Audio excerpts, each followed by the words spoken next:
Hello, this is Larry Landis from the Intel FPGA academic program, and today I'm going to describe to you how to set up a lab such that the student can work from home and interact with a development kit that's sitting off-site, which is ideal in these times where a lot of students are not able to attend labs physically.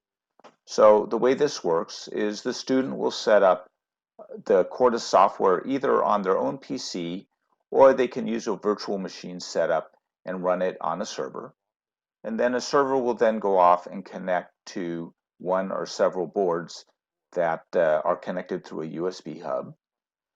It doesn't require much extra knowledge for the student to set up as opposed to just working with the board directly.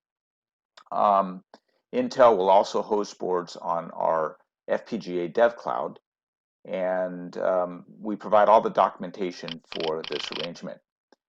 Here we're showing the Quartus setup, and the user has created their top-level user design. In this case, it's called the Knight Rider project, which is a light sequencer.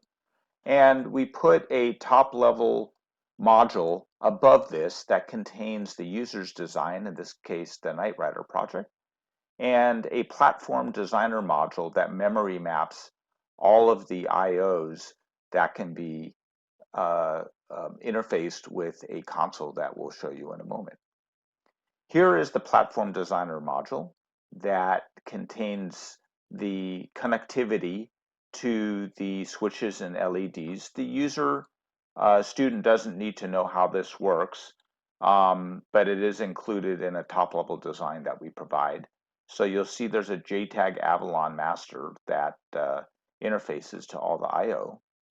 So then what we'll do is we'll take the three different modules, which would be the overall top-level module, the student's design, and the platform design module, all integrated together, and then we'll compile the design. And upon completion, what the student will then see is a console interface. And here what we'll do is we can select the boards that are connected. We can see two different boards.